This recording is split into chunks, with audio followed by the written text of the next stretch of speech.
नमस्कार दोस्तों, previous year exam series के अंतर्गत मैं चंद्रहास एक बार फिर से आप सभी का हार्दिक स्वागत करता हूं। प्रीवियस ईयर एग्जाम सीरीज विशेष रूप से दिल्ली पुलिस और रेलवे की परीक्षाओं को ध्यान में रखते हुए चलाई गई है। इसके अंतर्गत हम जो पिछले सालों के अंदर दिल्ली पुलिस में और रेलवे की परीक्षाओं में जो जीके के प्रश्न पूछे गए थे, उन सभी प्रश्नों को हम एक बार फिर से रिपीट कर रहे हैं, क्योंकि आरआरबी रेलवे रिक्रूटमेंट बोर्ड और एसएससी स्टाफ सिलेक्शन कमीशन लगभग 50 से 60% प्रश्न वही रिपीट करता है जो पिछले सालों के एग्जाम में पूछे गए थे। तो मेरे भाई, मैं आपसे एक परम रिक्वेस्ट करता हूं, जो प्रश्न हम करवा रहे हैं, जो प्रश्न हम कर रहे हैं, जो प्रश्न आप देख रहे हैं, उनके एक अच्छे तरीके से नोट्स बनाते हुए चलिएगा।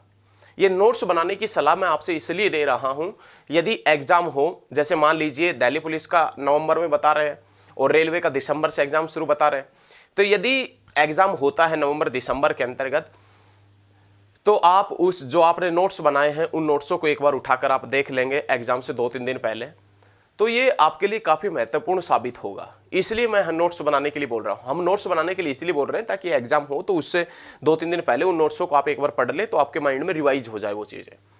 तो चलिए आज के प्रैक्टिस सेट की शुरुआत करते हैं। आप लगातार हमारे साथ में बने रहिए और आपने हमारी पिछली वीडियो भी देखी होगी और आशा करता हूं कि पिछली वीडियो भी आपको अच्छे तरीके से समझ में आ रही होगी।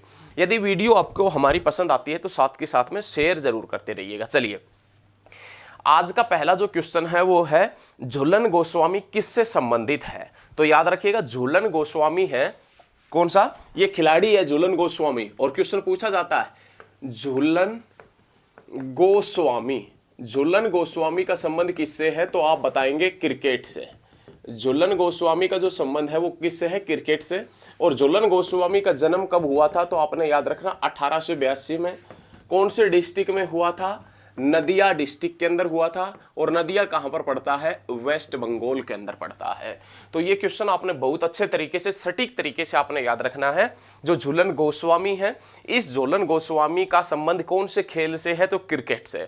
और क्रिकेट का जो खेल ग्राउंड है, क्रिकेट का जो खेल का मैदान है, वो किस नाम से जाना जाता है, तो क्रिकेट का खेल का मैदान जाना जाता है पिच के नाम से। क्रिकेट का खेल मैदान पिच के नाम से जाना जाता है। झूलन गोस्वामी जिसका जन्म हुआ था 1982 के अंदर, और झूलन गोस्वामी जिसका जन्म कौन से डिस्ट्रिक्ट में हुआ था, नदिया डिस्ट्रिक्ट के अंदर हुआ था, नदिया के अंदर। और नदिया कहां पर पड़ता है, वेस्ट बंगाल, पश्चिम बंगाल। और पश्चिम बंगाल जिसकी राजधानी क्या है, कलकत्ता। और कलकत्ता कलकत्ता कौन सी नदी के ऊपर स्थित है, हुगली नदी के ऊपर स्थित है। और हुगली किसकी जलधारा है, गंगा की। और गंगा कहां से निकलती है, गोमुख से। और गोमुख कहां पर है, उत्तराखंड में। और उत्तराखंड की राजधानी क्या है, देहरादून। और ONGC, oil natural gas corporation का मुख्यालय भी कहां पर है, देहरादून के अंदर। ओएनजीसी की स्थापना कब हुई थी, 1956 के अंदर हुई थी। तो लगातार हमारे साथ में बने रहिए और वीडियो को साथ के साथ में शेयर करते रहे। चलिए, दिल्ली पुलिस में और रेलवे की जो परीक्षाएं हैं उनके लिए हम ये जीके करवाने के लिए प्रयासरत है। आपकी जीके स्ट्रोंग हो, आप जीके में अच्छे अंक प्राप्त कर सकें, इसीलिए हमने प्रीवियस एग्जाम सीरीज चलाई है, ताकि निकट भविष्य में जो भी दिल्ली पुलिस का, एसएससी का या रेलवे का जो एग्जाम होता है उसके अंदर कोई भी आपका प्रश्न या कोई भी आपका आंसर गलत ना हो, उसीलिए हमने ये सीरीज चलाई है। तो आप लगातार हमारे साथ में बने रहिए। चलिए, नेक्स्ट जो प्रश्न है, कांग्रेस के नरमपंथी और चरमपंथी दल किस वर्ष एक हुए थे। देखिए, ये क्या पूछ रहा है कि कांग्रेस का जो नरम दल है, नरम दल, और कांग्रेस का जो गरम दल है, गरम दल, वो एक कब हुए थे, ये एग्जामिनर पूछ रहा है। तो कांग्रेस का नरम दल और गरम दल एक हुआ था 1916 के अंदर। 1916 का अधिवेशन कहां पर हुआ था, तो नवाबों की नगरी के अंदर, लखनऊ में। और लखनऊ कौन सी नदी के ऊपर पड़ता है, गोमती नदी के ऊपर। और गोमती किसकी सहायक है, गंगा की सहायक है। बहुत सटीक तरीके से याद रखना है। नरमदल और गरमदल जो है, नरमदल और गरमदल एक हुए थे 1916 के अंदर। अधिवेशन कहां पर हुआ था, लखनऊ में। और लखनऊ कौन सी नदी के ऊपर पड़ता है, गोमती नदी के ऊपर पड़ता है। लखनऊ, जौनपुर और गाजीपुर, लखनऊ, जौनपुर और गाजीपुर उत्तर प्रदेश के तीनों शहर कौन सी नदी के ऊपर है, गोमती नदी। गंगा की एकमात्र सहायक नदी गोमती नदी है, जिसका जिसका उत्पत्ति जो है वो एक मैदानी क्षेत्र से होता है। गंगा का एकमात्र सहायक नदी जिसका उत्पत्ति मैदानी क्षेत्र से होता है, तो याद रखिएगा गोमती नदी है। गोमती नदी कौन सी झील से निकलता है, तो आपने याद रखना गोमती जो नदी है वो फुलहर झील से, उत्तर प्रदेश के मैदानी क्षेत्र में एक झील पड़ती है जिसका नाम है फुलहर झील। वुल्लर झील बात नहीं कर रहे, फुलहर झील का जिक्र कर रहे हैं जो उत्तर प्रदेश के अंदर पड़ती है, और उस फुलहर झील से निकलता है गोमती नदी। और ये गोमती किसका सहायक है, तो आपने याद रखना गंगा का सहायक है। तो याद रखिएगा नरम दल और गरम दल एक हुआ 1916 के अंदर, और जो 1916 का अधिवेशन हुआ वो कहां पर हुआ था, लखनऊ में। लेकिन अब आपसे क्वेश्चन एग्जामिनर पूछ सकता है, और वो क्वेश्चन क्या पूछेगा, एग्जामिनर आपसे क्वेश्चन ये पूछेगा, एसएससी वाला या रेलवे वाला आपसे क्वेश्चन ये पूछेगा कि 1916 का अधिवेशन जो लखनऊ में हुआ था जिसमें नरम दल और गरम दल एक हुए थे, वो अधिवेशन जिसके अध्यक्ष कौन थे, तो आपने याद रखना है एसी मजूमदार। कौन हुआ करते थे, एसी मजूमदार उसके अध्यक्ष हुआ करते थे। हम कह सकते हैं कि अंबिका चरण मजूमदार उस अधिवेशन के अध्यक्ष थे। तो आपको ये क्वेश्चन अच्छे तरीके से समझ में आया होगा। क्वेश्चन क्या है, एक बार फिर से रिपीट कर देता है। देखिए ये पूछ रहा है कि नरमदल और गरमदल जो है, नरमदल और गरमदल एक कब हुआ, तो 1916 का लखनऊ अधिवेशन में नरमदल और गरमदल एक हुए थे। लखनऊ अधिवेशन के अध्यक्ष कौन थे उस समय, तो आपने याद रखना एसी मजूमदार, अंबिका चरण मजूमदार उस समय अध्यक्ष हुआ करते थे। लखनऊ गोमती नदी के ऊपर है, गोमती गंगा का सहायक है, और गोमती कहां से निकलता है, तो फुलहर झील से। लेकिन एक सटीक तरीके का क्वेश्चन जो बनता है ज्योग्राफी का, वो क्वेश्चन ये बनेगा कि गंगा का एकमात्र सहायक नदी जिसका उद्गम मैदानी क्षेत्र से होता है, तो आप क्या बताएंगे, तो कौन सी नदी है, गोमती नदी है। लेकिन अब क्वेश्चन ये आता है कि गरमदल और नरमदल एक हुए थे, मतलब एक समय ऐसा भी था, हम ये अनुमान लगा सकते हैं कि एक समय ऐसा भी था कि नरमदल और गरमदल एक ही थे, फिर अलग हुए, फिर एक हो गए। तो भाई साहब ये अनुमान आपका सटीक जाएगा। हाँ, गरमदल और नरमदल पहले कांग्रेस का संयुक्त पार्ट थे, लेकिन 1907 के सूरत अधिवेशन में, 1907 के सूरत अधिवेशन में नरमदल और गरमदल अलग हो गए थे। 1907 के सूरत अधिवेशन की अध्यक्षता किसने की थी, तो याद रखिएगा रास बिहारी घोष ने। रास बिहारी घोष ने इस सूरत अधिवेशन की अध्यक्षता की थी 1907 के अंदर। सूरत जो कहां पर पड़ता है, तो आपने याद रखना गुजरात के अंदर पड़ता है। यह आपने याद रखना है जवाहरात नगरी के नाम से जानते हैं। जवाहरात नगरी के नाम से किसे जाना जाता है, सूरत को जाना जाता है। जवाहरात नगरी के नाम से किसको जाना जाता है, सूरत को जाना जाता है। तो ये क्वेश्चन आपने बहुत अच्छे तरीके से याद रखना है। नरमदल और गरमदल 1907 के अंदर सूरत अधिवेशन में अलग हुए थे, और सूरत अधिवेशन की अध्यक्षता किसने की थी, रास बिहारी घोष ने इसके अध्यक्षता की थी। गरम दल है, इसके 4 प्रमुख नेता हुआ करते थे, लाल बाल पाल और अरविंद घोष। बाल गंगाधर तिलक, लाला लाजपत राय और विपिन चंद्र पाल। लाला लाजपत राय, बाल गंगाधर तिलक, विपिन चंद्र पाल और अरविंद घोष ये गरम दल के प्रमुख नेता हुआ करते थे। या चरमपंथी जो दल था, चरमपंथी जो दल था उसके प्रमुख नेता हुआ करते थे। या हम ये भी कह सकते हैं कि गरम दल का प्रमुख नेता कौन था, बाल गंगाधर तिलक। और भारतीय असंतोष का जनक किसे कहा जाता है, बाल गंगाधर तिलक को कहा जाता है। एक बार इस पूरे जो विभाजन हुआ, कैसे जुड़ा, कैसे हुआ, इसको एक बार फिर से समझते हैं, ताकि निकट भविष्य में एग्जाम हो तो आपका कोई भी प्रश्न गलत ना हो, एसएससी वाला या रेलवे वाला कुछ भी पूछे तो आपका गलत ना हो। देखें, नरमदल और गरमदल एक टाइम ऐसा था कांग्रेस का संयुक्त पार्ट था। इस कांग्रेस के संयुक्त पार्ट में कुछ नेता नरम स्वभाव के थे, कुछ गर्म स्वभाव के थे, इस प्रकार से थे। तो एक टाइम ऐसा है कि कांग्रेस के अंदर फूट पड़ गई, और 1907 का सूरत अधिवेशन में कांग्रेस के अंदर फूट पड़ी थी, और उस अधिवेशन की रास बिहारी घोष ने अध्यक्षता की थी, और कांग्रेस 2 भागों में बट गया था, नरमदल और गरमदल। गरमदल के 4 प्रमुख नेता हुआ करते थे, लाल बाल पाल और अरविंद घोष। लाला लाजपत राय, बाल गंगाधर तिलक और अरविंद घोष हुआ करते थे, और विपिन चंद्र पाल हुआ करते थे। लेकिन इसमें से जो प्रमुख नेता था, गरम दल का जो प्रमुख नेता हुआ करता था, बाल गंगाधर तिलक। और बाल गंगाधर तिलक, याद रखिएगा, बाल गंगाधर तिलक जिसे भारतीय असंतोष का जनक कहा जाता है, भारतीय असंतोष का जनक कहा जाता है किसको, बाल गंगाधर तिलक को। लेकिन कुछ महान व्यक्तियों के प्रयासों से लेकिन कुछ महान व्यक्तियों के प्रयासों से फिर से नरम दल और गरम दल एक हो गया, और नरम दल और गरम दल एक हुआ 1916 में। और कौन से अधिवेशन में? लखनऊ अधिवेशन में। और उस लखनऊ अधिवेशन की अध्यक्षता किसने किया? AC मजूमदार ने, अंबिका चरण मजूमदार ने।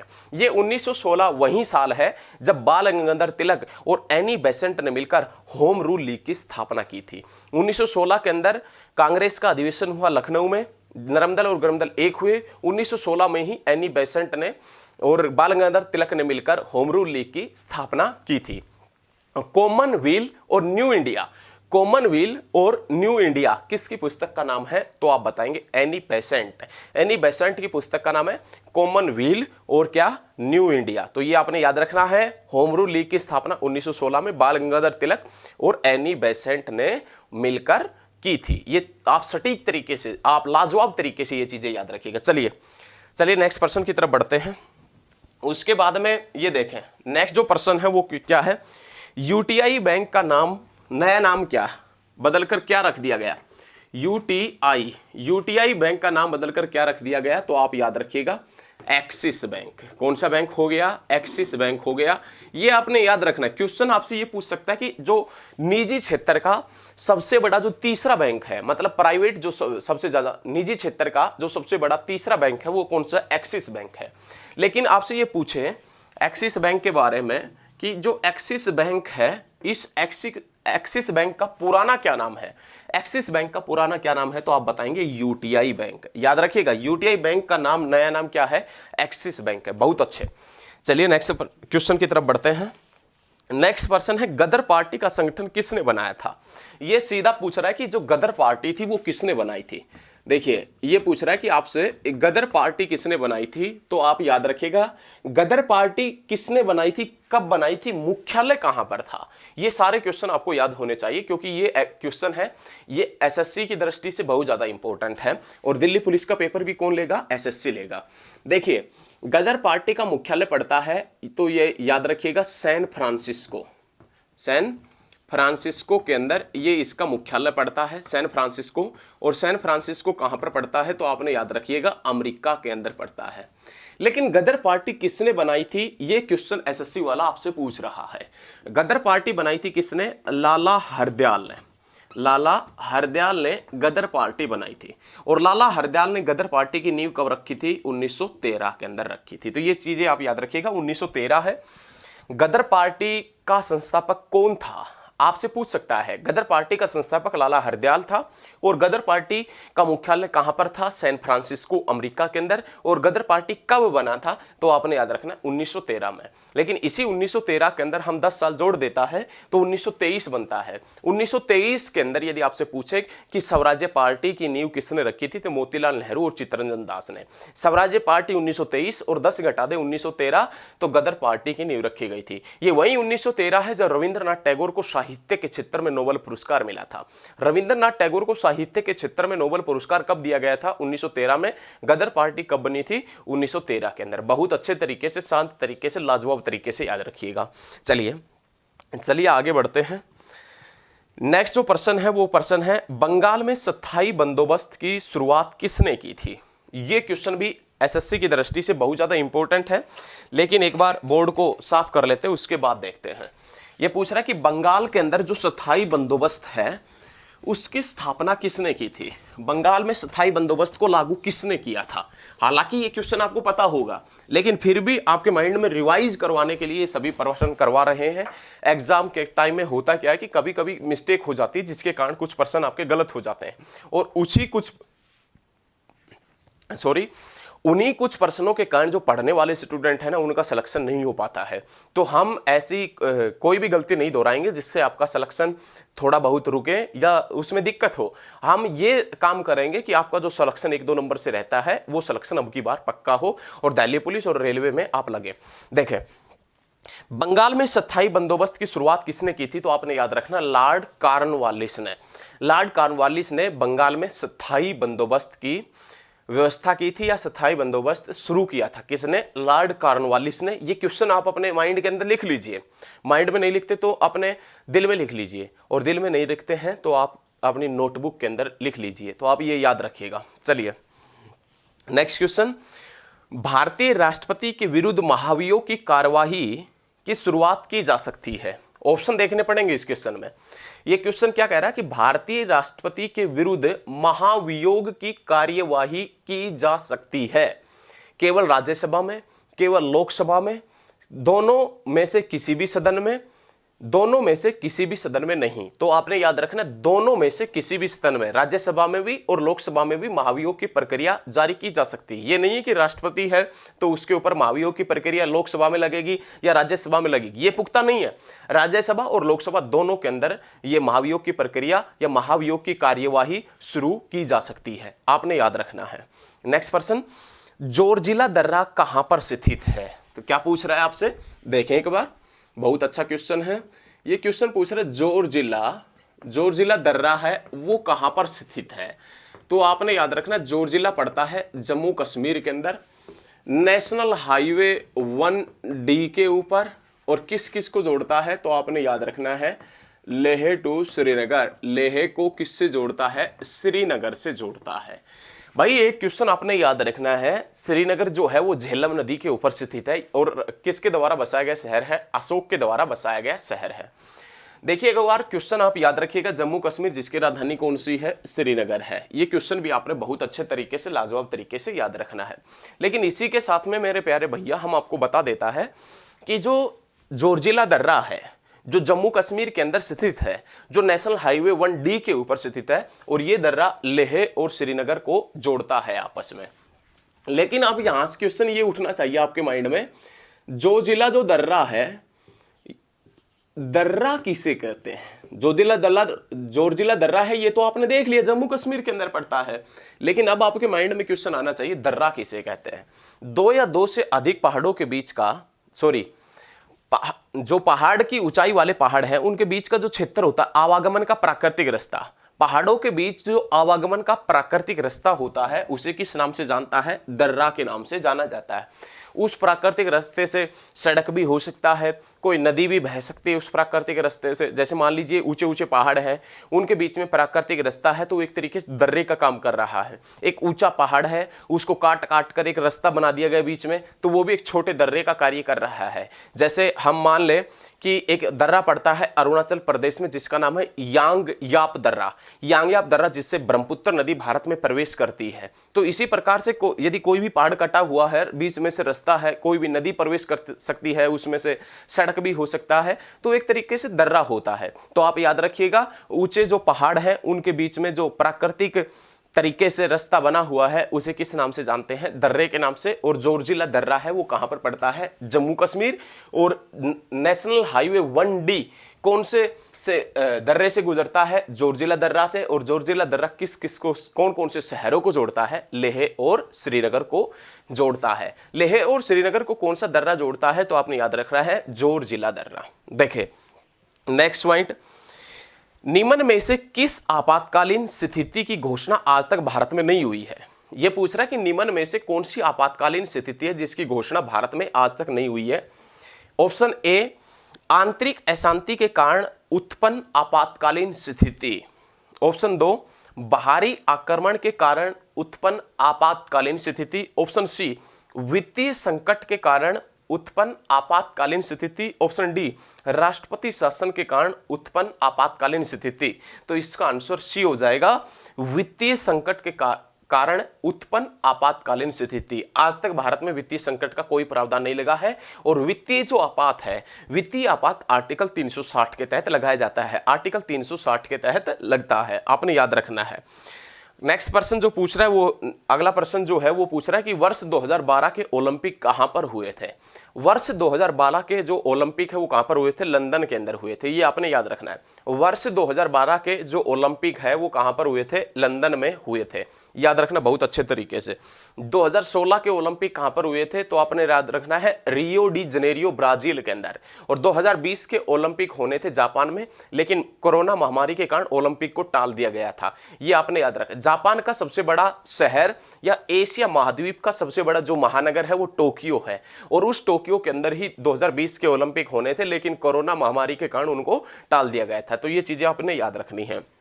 नेक्स्ट जो प्रश्न है वो देखें, अमृतसर के स्वर्ण मंदिर से आतंकियों को बाहर निकालने के लिए, अमृतसर के स्वर्ण मंदिर से आतंकियों को बाहर निकालने के लिए सैनिक कार्यवाही को किस नाम से जाना जाता है? देखिए एक बार देखें भाई, स्वर्ण मंदिर जो कहां पर पड़ता है, तो आपने याद रखना स्वर्ण मंदिर पड़ता है कहां पर, तो याद रखिएगा अमृतसर के अंदर।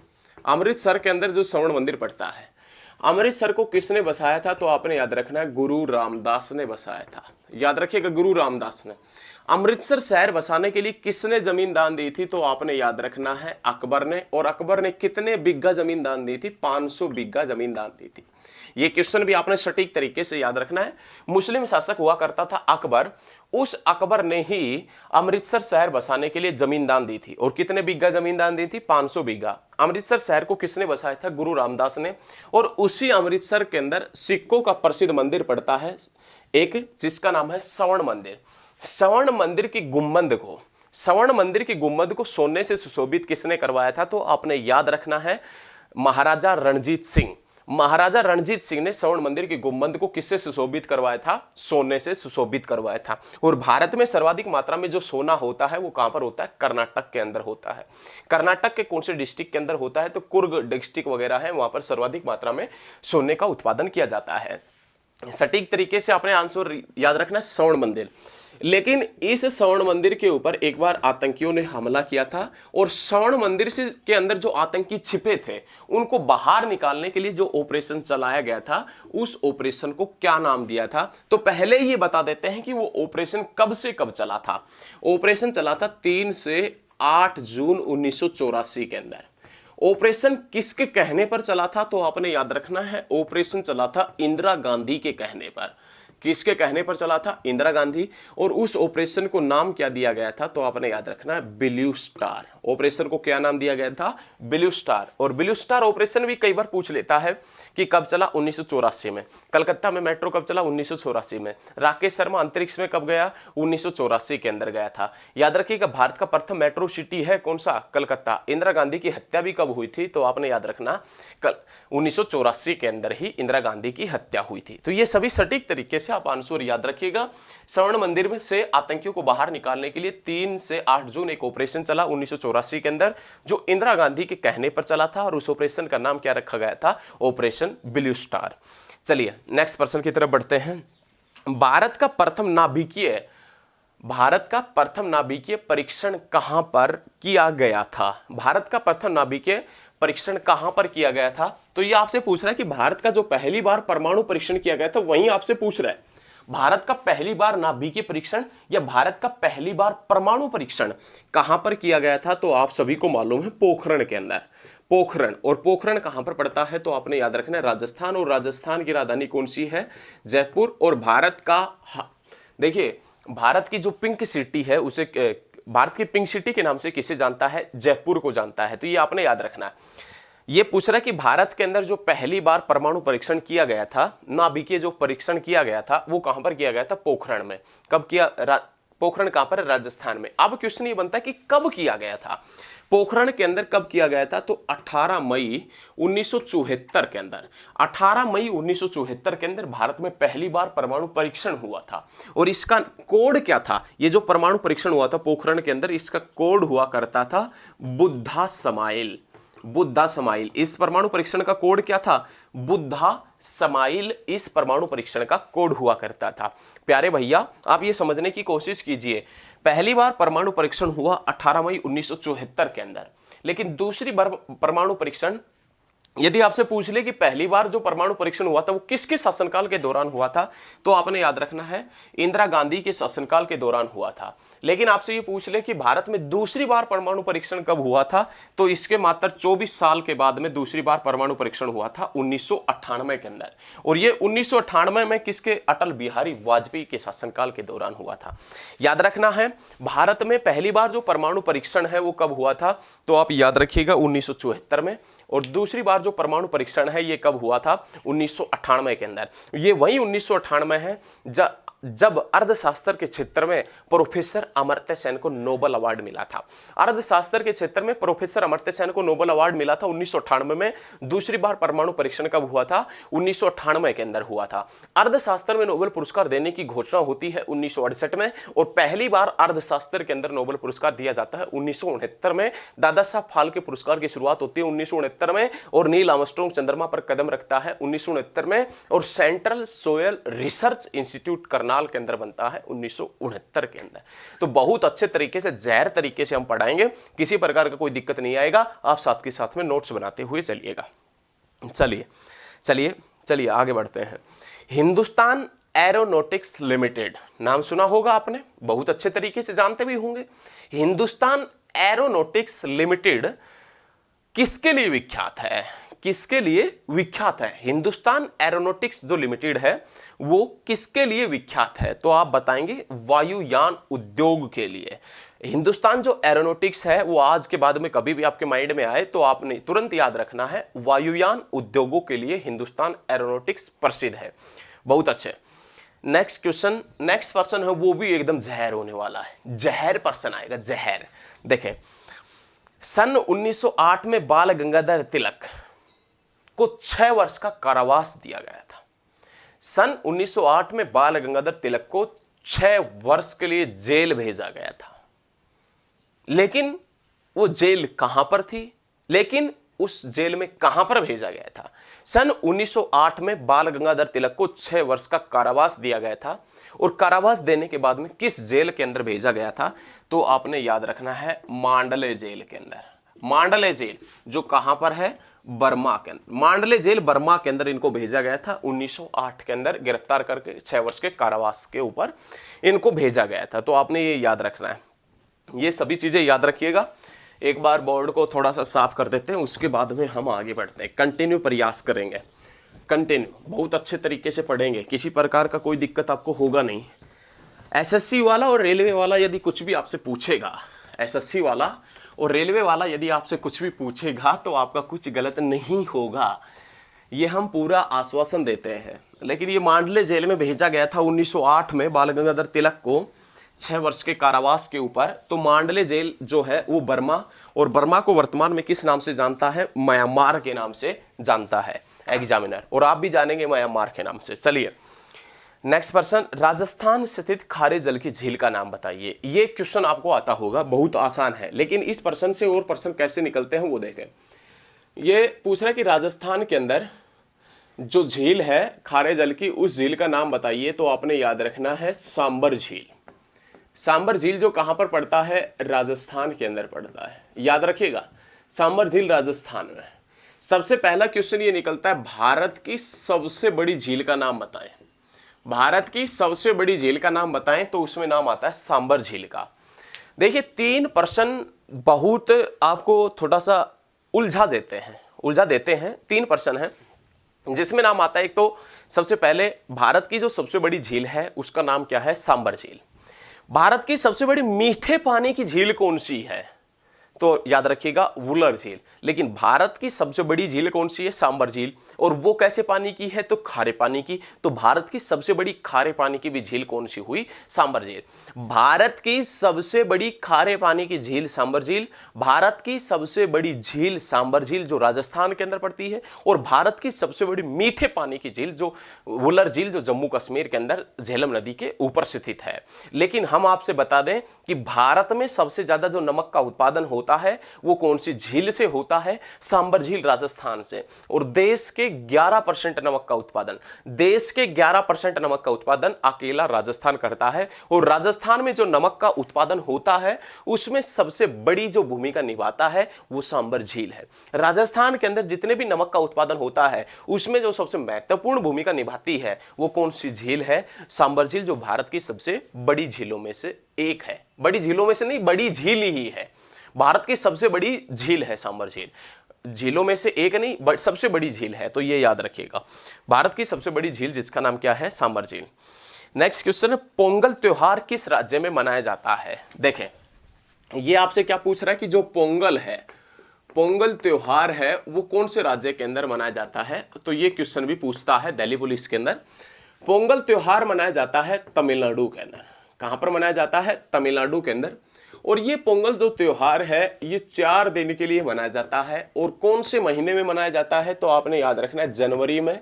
और जनवरी में कब से कब तक? तो आपने याद रखना है 13 से 16 जनवरी तक ये मनाया जाता है।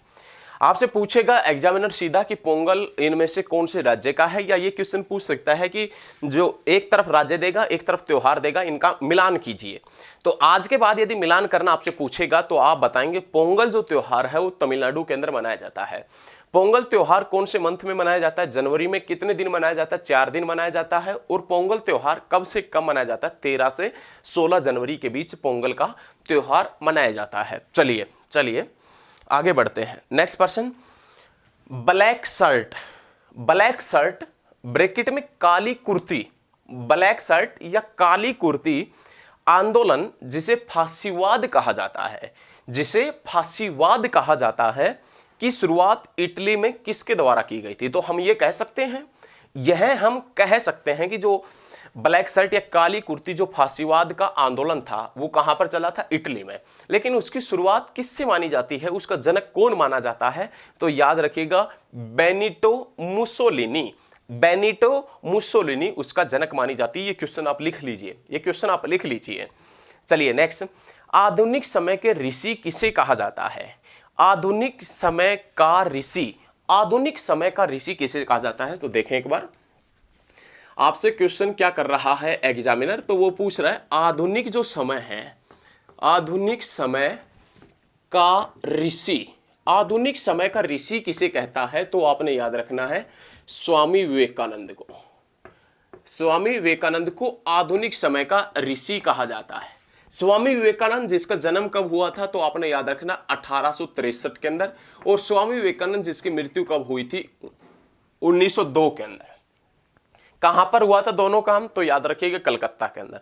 जन्म हुआ 1863 में कलकत्ता और मृत्यु होती बेलूर मठ कलकत्ता के अंदर। तो ये क्वेश्चन आपने सटीक तरीके से याद रखना है। आधुनिक समय का ऋषि के किसे कहते हैं? स्वामी विवेकानंद को, जिसका जन्म हुआ 1863 कलकत्ता, मृत्यु हुई 1902 बेलूर मठ कलकत्ता के अंदर हुई थी। लेकिन इसी के साथ में मेरे प्यारे भैया आपने याद क्या रखना है? वो याद ये रखना है कि एक विश्व धर्म सम्मेलन हुआ था। विश्व धर्म सम्मेलन, विश्व धर्म सम्मेलन। और विश्व धर्म सम्मेलन के अंदर, विश्व धर्म सम्मेलन के अंदर 1893 के अंदर, ये विश्व धर्म सम्मेलन कब हुआ था? 1893 में। और कहां पर हुआ था? शिकागो अमेरिका के अंदर हुआ था। कहां पर हुआ था? शिकागो अमेरिका के अंदर हुआ था। और इस विश्व धर्म सम्मेलन में हिंदू धर्म की तरफ से किसने भाग लिया था? स्वामी विवेकानंद ने। आपने बहुत अच्छा तरीके से याद रखना है कि आधुनिक समय का ऋषि किसे कहता है? तो याद रखिएगा स्वामी विवेकानंद को। स्वामी विवेकानंद जिसका जन्म 1863 में, मृत्यु 1902 के अंदर हुआ। और इसी के साथ में आपने याद रखना है कि एक विश्व धर्म सम्मेलन हुआ था। विश्व धर्म सम्मेलन 1893 के अंदर शिकागो अमेरिका के अंदर हुआ था। उस विश्व धर्म सम्मेलन में हिंदू धर्म की तरफ से किसने भाग लिया था? स्वामी विवेकानंद ने भाग लिया था। लेकिन हम आपको बता देता है 1893 के अंदर जो विश्व धर्म सम्मेलन हुआ था उसमें स्वामी विवेकानंद ने हिंदी में भाषण भी दिया था, हिंदी में स्पीच भी दिया था, ये याद रखिएगा। और पूरे वर्ल्ड के अंदर हिंदू धर्म को प्रशंसीय किया था, एक तरीके से हिंदू धर्म का प्रशंसा किया था। और पूरे वर्ल्ड के अंदर इस बात की चर्चा भी हुई थी। तो ये आप याद रखिएगा। लेकिन यहां से एक और बेहतरीन क्वेश्चन क्या निकलता है? स्वामी जो विवेकानंद थे, इनके गुरु का क्या नाम था? तो स्वामी परमहंस। याद रखिएगा, स्वामी विवेकानंद का जो गुरु था उसका नाम क्या हुआ करता था? स्वामी परमहंस। और स्वामी विवेकानंद ने परमहंस मिशन की शुरुआत भी की थी। क्वेश्चन एग्जाम में बहुत बार पूछा जाता है, क्वेश्चन एग्जाम में बहुत बार पूछता है। सेंट्रल गवर्नमेंट के जो एग्जाम होते हैं, स्टेट गवर्नमेंट के जो एग्जाम होते हैं, उनके अंदर एग्जामिनर पूछता है, पेपर वाला पूछता है। और पेपर वाला क्या पूछता है कि परमहंस मिशन जो है, परमहंस मिशन की शुरुआत कब हुई थी? 1896-97 के अंदर। 1896-97 के अंदर परमहंस मिशन की शुरुआत हुई थी। लेकिन परमहंस मिशन की शुरुआत किसने किया था? तो आपने याद रखना है स्वामी विवेकानंद ने। ये पूछेगा आपसे कि परमहंस मिशन की शुरुआत किसने किया?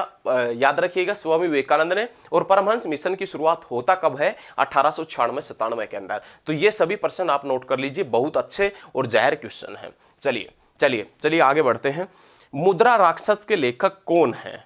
मुद्रा राक्षस के लेखक कौन है? देखें एक बार क्या पूछ रहा आपसे, आपसे पूछ रहा है कि जो मुद्रा राक्षस है, मुद्रा राक्षस, इसके लेखक कौन है? मुद्रा राक्षस के लेखक पूछ रहा है, तो विष्णुदत्त। कौन है? विष्णुदत्त इसके लेखक है। यही पूछ रहा है ना, मुद्रा राक्षस। देखें एक बार बहुत अच्छे तरीके से,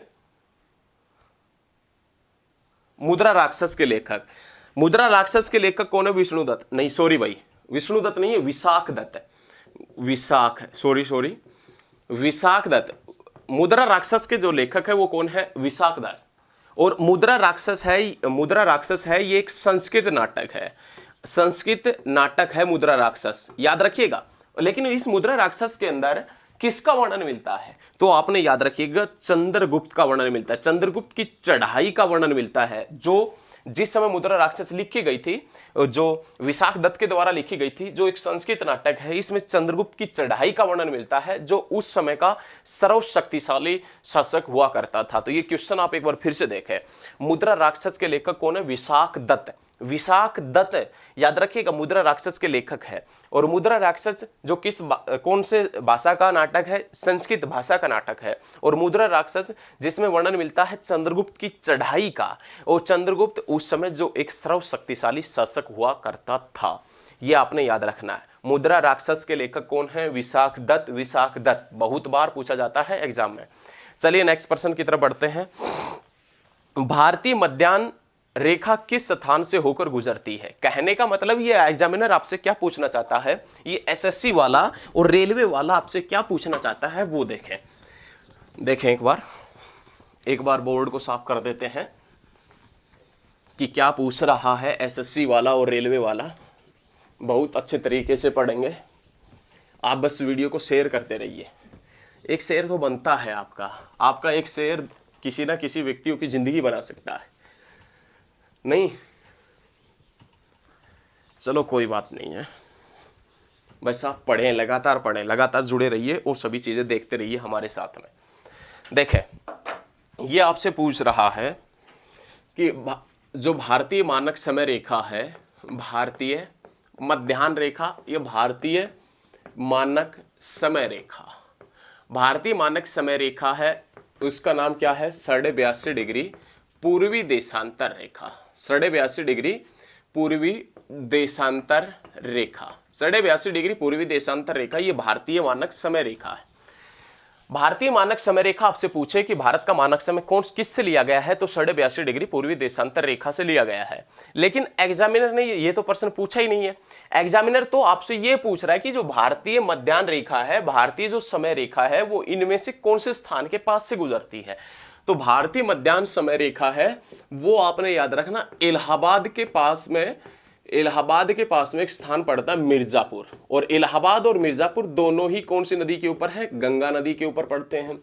लेकिन इस इलाहाबाद का नाम बदलकर क्या हो गया? प्रयागराज हो गया। तो आज के बाद में आप बताएंगे, तो क्वेश्चन में ऑप्शन यदि प्रयागराज ना मिले तो ऑप्शन आएगा इलाहाबाद। तो भारतीय मध्याह्न जो सीमा रेखा है, सीमा रेखा नहीं, माइंड में सीमा रेखा घूम रहा है, नहीं सीमा रेखा नहीं है, कोई बात नहीं, सॉरी इसके लिए।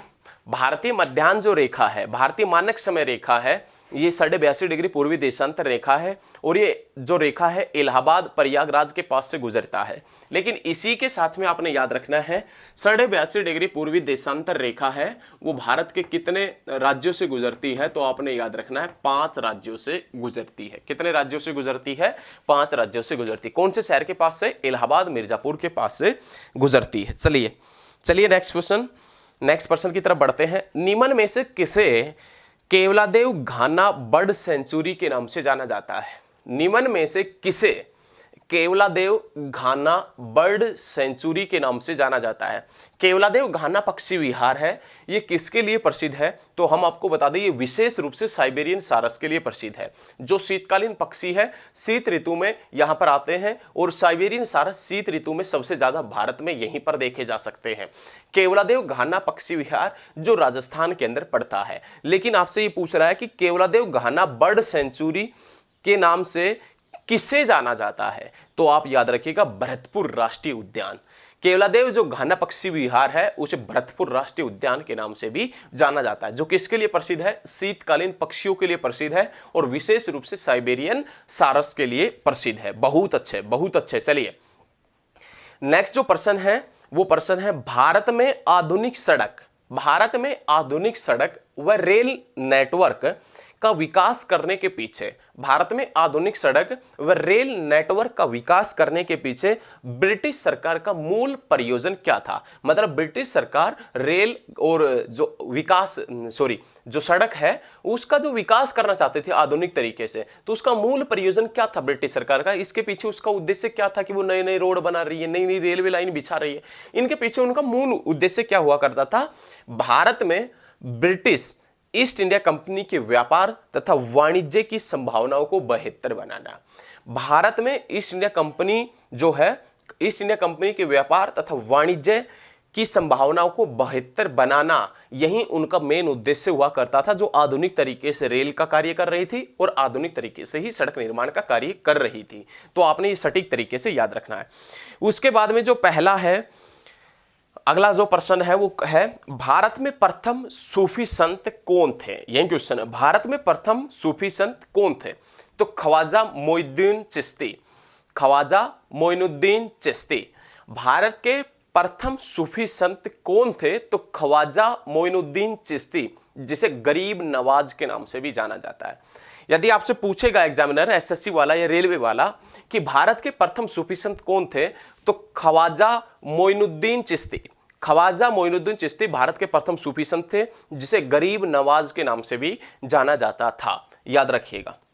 उसके बाद में नेक्स्ट प्रश्न देखें, भारत में ब्रिटिश ईस्ट इंडिया कंपनी द्वारा प्रथम निर्णायक सैनिक सफल अभियान किसे माना जाता है। एक बार फिर से रिपीट करते हैं, भारत में ब्रिटिश ईस्ट इंडिया कंपनी द्वारा प्रथम निर्णायक सैनिक अभियान किसे माना जाता है। भारत में ब्रिटिश ईस्ट इंडिया कंपनी द्वारा प्रथम निर्णायक सैनिक सफल अभियान किसे माना जाता है। तो प्लासी की लड़ाई, प्लासी की लड़ाई को प्रथम निर्णायक सफल अभियान माना जाता है ब्रिटिश इंडिया कंपनी द्वारा। और प्लासी की लड़ाई जो है वो कब हुई थी। तो 23 जून 1757 के अंदर प्लासी की लड़ाई हुई थी। याद रखना, ब्रिटिश ईस्ट इंडिया कंपनी है उसके द्वारा जो निर्णायक सैनिक सफल अभियान जो माना गया है वो प्लासी की लड़ाई को माना गया है। और प्लासी की लड़ाई कब हुआ था। तो इसी के साथ में आपने याद रखना, 23 जून 1757 के अंदर प्लासी की लड़ाई हुई थी। बहुत अच्छे तरीके से याद रखना है।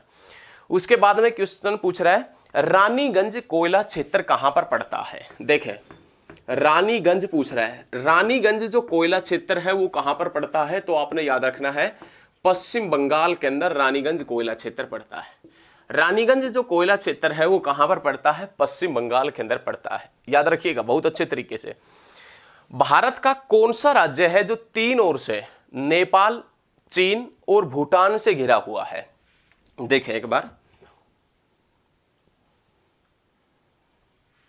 ये भूटान पड़ता है, भूटान, ये नेपाल पड़ता है और ऊपर कौन सा देश पड़ता है, चीन पड़ता है। ये उत्तरी पार्ट है और ये हमारे पास में एक राज्य पड़ता है जिसका नाम है सिक्किम। तो आप याद रखिएगा, नेपाल, चीन और भूटान से जो तीन तरफ से घिरा हुआ है वो कौन सा राज्य है भारत का। तो आप बताएंगे सिक्किम है। और ये सिक्किम कब बना था, 1975 में। भारत का जनसंख्या की दृष्टि से सबसे छोटा राज्य है। भारत का अकॉर्डिंग टू जो पॉपुलेशन है, जनसंख्या की दृष्टि से सबसे छोटा राज्य है वो कौन सा है, सिक्किम, जो कब बना था 1975 में। अकॉर्डिंग टू एरिया जो सबसे छोटा है, क्षेत्रफल की दृष्टि से भारत का सबसे छोटा राज्य कौन सा है, गोवा। और गोवा की राजधानी पणजी। और पणजी कौन सी नदी के ऊपर है, मांडवी नदी के ऊपर। और गोवा की जीवन रेखा भी कौन सी नदी को कहते हैं, मांडवी नदी को गोवा की जीवन रेखा के नाम से भी जानते हैं। ये आपने बहुत अच्छे तरीके से, सटीक तरीके से याद रखना है। चलिए नेक्स्ट प्रश्न की तरफ बढ़ते हैं। विख्यात लिंगराज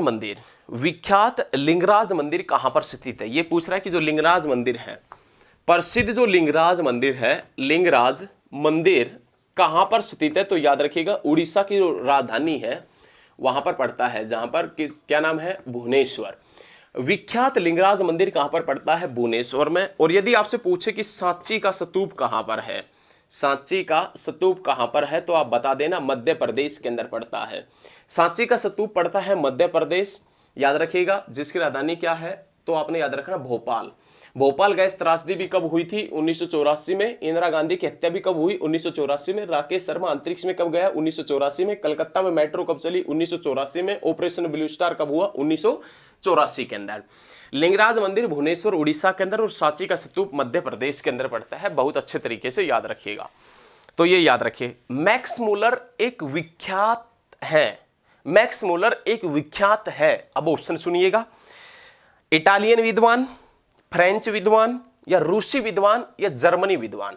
मैक्स मुलर है, खालिस्तान है एक, मैक्स मुलर एक विख्यात है, उसके आगे लिखा हुआ है इटालियन विद्वान, फ्रेंच विद्वान, रूसी विद्वान, या जर्मन विद्वान। तो आपने याद रखना है जर्मन विद्वान हुआ करते थे मैक्स मुलर।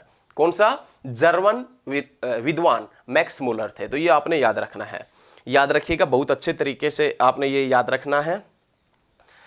उसके बाद में ये पूछ रहा है कि भारत का सबसे पश्चिमी राज्य कौन सा है, तो आप याद रखिएगा गुजरात भारत का सबसे पश्चिमी राज्य है। भारत का सुदूर पश्चिमी राज्य पूछे तो आप बताएंगे गुजरात पड़ता है। तो ये तरीका आपने बहुत अच्छे तरीके से याद रखिएगा।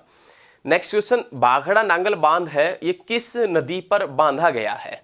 क्या पूछ रहा है कि जो भाखड़ा नांगल डैम है, भाखड़ा नांगल बांध, भाखड़ा नांगल बांध के पॉइंट की बात करें तो ये जो भाखड़ा नांगल बांध है ये पंजाब के होशियारपुर जिले के अंदर स्थित है। भाखड़ा नांगल बांध है ये पंजाब के होशियारपुर जिले के अंदर स्थित है। लेकिन इसी के साथ में आपने क्या याद रखना है कि भाखड़ा नांगल बांध के द्वारा कौन कौन से राज्य लाभान्वित है। भाखड़ा नांगल बांध है, इसके द्वारा कौन कौन से राज्य को लाभ मिला है। तो भाखड़ा नांगल बांध के द्वारा लाभ प्राप्त करने वाले राज्य हरियाणा, राजस्थान, हरियाणा, राजस्थान, पंजाब, हिमाचल प्रदेश। ये आपने याद रखना है। भाखड़ा नांगल बांध के द्वारा कौन कौन से राज्य लाभान्वित हुए हैं, हिमाचल प्रदेश और पंजाब, हरियाणा और राजस्थान, ये लाभान्वित हुए हैं। भाखड़ा नांगल बांध जिसकी ऊंचाई कितनी है, 226 मीटर जिसकी ऊंचाई है। भारत का सबसे बड़ा गुरुत्वाकर्षण बांध कौन सा है, भाखड़ा नांगल बांध है। और भाखड़ा नांगल बांध पंजाब के होशियारपुर जिले के अंदर स्थित है। लेकिन एसएससी वाला आपसे क्या क्वेश्चन कर रहा है, एसएससी वाला ये आपसे पूछ रहा है कि एसएससी वाला ये पूछना चाहता है कि भाखड़ा नांगल बांध है ये कौन सी नदी के ऊपर स्थित है, तो सतलज नदी के ऊपर स्थित है। सतलज नदी जिसका दूसरा क्या नाम है, तो आपने याद रखना है सतुद्री। सतलज नदी जिसका दूसरा क्या नाम है, सतुद्री। और भाखड़ा नांगल बांध भी कौन सी नदी के ऊपर पड़ता है, सतलज नदी के ऊपर। और सतलज नदी जिसका दूसरा क्या नाम है, तो आपने याद रखना है सतुद्री। ये क्वेश्चन आप बहुत अच्छे तरीके से याद रखिएगा। भाखड़ा नांगल बांध का जन्मदाता किसे माना जाता है, सर छोटूराम को। और इस भाखड़ा नांगल बांध की नींव कब रखी गई थी, तो आपने याद रखना है 1933 के अंदर। भाखड़ा नांगल बांध की नींव रखी गई थी 1933 के अंदर। तो सारे प्रश्न आपको भाखड़ा नांगल बांध से संबंधित याद होने चाहिए अच्छे तरीके से। और आज का जो लास्ट प्रश्न है, आज का जो अंतिम प्रश्न है, वो भी प्रश्न बहुत ज्यादा इंपॉर्टेंट है। क्वेश्चन है व्हाइट टाइगर। व्हाइट टाइगर नामक उपन्यास किसने लिखा था। व्हाइट टाइगर उपन्यास किसने लिखा था, जिसको मैन बुकर प्राइज से सम्मानित किया गया था। व्हाइट टाइगर पुस्तक जो उपन्यास है वो 2008 में लिखा गया था और 2008 में ही उसको मैन बुकर पुरस्कार मिला था। याद रखिएगा, मैन बुकर पुरस्कार 2008 के अंदर मिला था। और कौन से उपन्यास को मिला था, व्हाइट टाइगर। लेकिन इसी के साथ में आपने याद रखना, ये पूछ रहा है कि व्हाइट टाइगर जो उपन्यास है वो किसने लिखा था। तो ये एग्जाम में बहुत बार पूछा जाता है, अरविंद अडिगा। व्हाइट टाइगर किसने लिखा था, तो अरविंद अडिगा ने लिखा था। किसने लिखा था, अरविंद अडिगा। व्हाइट टाइगर लिखा था अरविंद अडिगा ने। और कब लिखा था, 2008 में। और अरविंद अडिगा को कौन सा पुरस्कार मिला था, मैन बुकर पुरस्कार। और किसके ऊपर मिला था, तो याद रखिएगा व्हाइट टाइगर उपन्यास के ऊपर मिला था। हम आशा कर सकते हैं कि आपको वीडियो पसंद आई होगी। और यदि आपको ये वीडियो पसंद आती है तो इस वीडियो को सभी सोशल प्लेटफॉर्म के ऊपर ज़्यादा से ज़्यादा शेयर करें। लगातार आप हमारे साथ में बने रहिए। और एसएससी वाला और रेलवे वाला आपसे क्या प्रश्न पूछेगा, और एसएससी वाला किस प्रकार का प्रश्न आपसे पूछेगा, रेलवे वाला क्या प्रश्न आपसे करना चाहेगा, इन सभी प्रश्नों का हम जिक्र आपके सामने करेंगे प्रत्येक दिन प्रत्येक वीडियो के अंदर। तो लगातार आप हमारे साथ में बने रहें, इसके लिए धन्यवाद। लगातार एंड तक वीडियो अवश्य देखें। आपका अब की बार सिलेक्शन पक्का है यदि आप मेहनत करते हैं तो लगातार आप हमारे साथ में बने रहिए। धन्यवाद, मिलते हैं बहुत जल्द नेक्स्ट क्लास में।